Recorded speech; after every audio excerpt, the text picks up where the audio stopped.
Greetings all! Today, we will be examining the relatively common water-type Pokemon Wishiwashi, the Small Fry Pokémon. Though they might look quite weak and pathetic at first, Wishiwashi are potentially dangerous creatures that can make themselves a worthy threat when present in large numbers. In their solo form, these creatures have small, fishy bodies with a grey underbelly, blue upper body, and a stripe of white scales in the shape of fin markings that run down the side of their frame.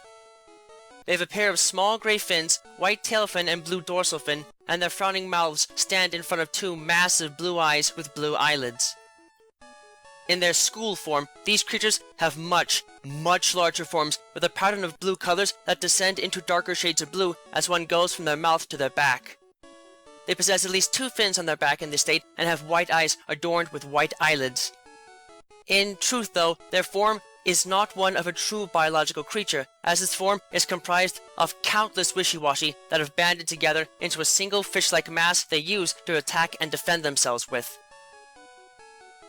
Wishiwashi are unique fish in that, in their base state, they are incredibly weak and do not really pose much of a threat to others in any real manner. As individuals, Wishiwashi do not have much to show in the way of true power, as they're actually the weakest Pokemon known, even beating out the otherwise infamously weak Pokemon Sunkern, and they really do not have much to show in terms of combat effectiveness in their base state, even if they do get access to some fairly powerful moves over the course of their lifetime, which may or may not be quite short.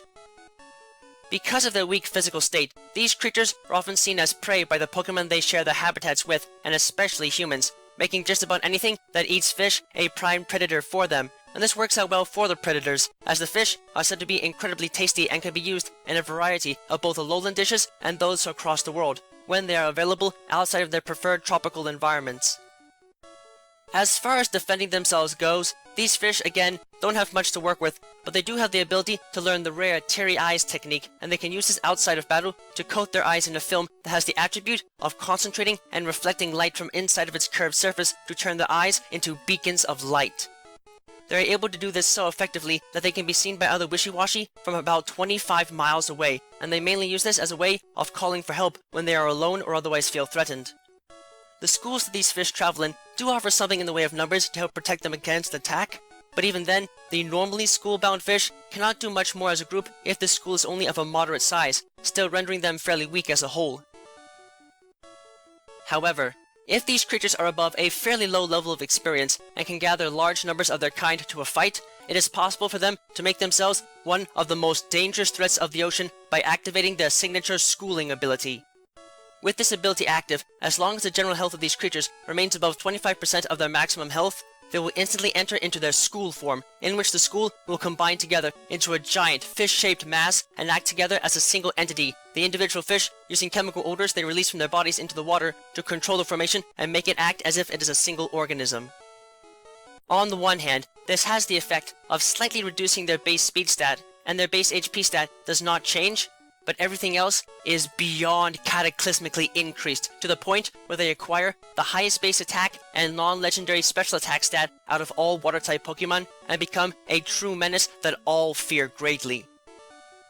While in their school form, the power of these beasts cannot be understated, as even a basic water gun attack will come to exceed the power of a hydro pump attack that a normal Wishiwashi might have access to, and even Pokemon as tough as Gyarados will flee upon seeing these monstrous creatures. For although they do not really hunt others, as they still prefer to feed on small planktonic organisms for sustenance, their power seemingly knows no bounds, and they are often referred to by people as the demon of the sea while in this form.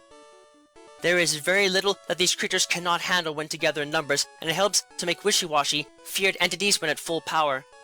But as stated before, this power does come with some costs. The fact that their base speed stat drops a bit isn't incredibly concerning because they are slow to begin with, but their very limited HP helps to belittle the otherwise impressive defenses they have in this state, and if their base HP stat drops at all below 25% of their maximum while in this school state, it will force enough Wishiwashi out of the formation to cripple it and make it impossible for them to hold their form, reverting them back to the individual Wishiwashi that called forth the rest of the school in the first place. Even so, this can be hard to accomplish with their strong offenses and defenses, so these fish deserve to be feared and should not be taken lightly under any circumstances, as indicated by the fact that one once served as a totem Pokemon on Akala Island in the Alola region, though it was eventually retired and replaced by an Araquanid. While they might not come off as anything that even the weakest of Pokemon need to fear, Wishiwashi are still powerful entities that can make life a living nightmare for those that underestimate what they are capable of. You might have to get them to at least a decent level of experience to make the most of their power, but as long as you don't mind waiting a bit for that to happen, they can more than make themselves something that even the strongest of beasts will cower in terror against. Just do yourself a favor and, if you are looking to hunt for one, make sure that you aim for one that has strayed far from its school.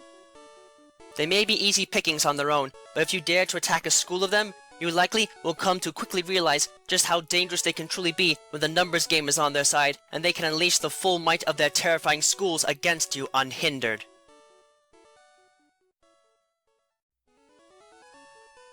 Thank you all for watching this video. It is always an honor to be able to speak with you all on the subject of Pokemon in a way that brings me great joy and happiness in my work. If you would like to keep tabs on past and future work, click that subscribe button, check out my work on DeviantArt, and don't be shy about following me on Twitter, where you can find pertinent announcements on upcoming work before it is officially posted. Links to both can be found in the video description. If you would like to support my work and help Miguel and I continue to produce more content for you and improve upon our presentation, please visit us at my Patreon page, which you can also find a link to in the video description. Yep, no. With that, I thank you for watching and I wish you well.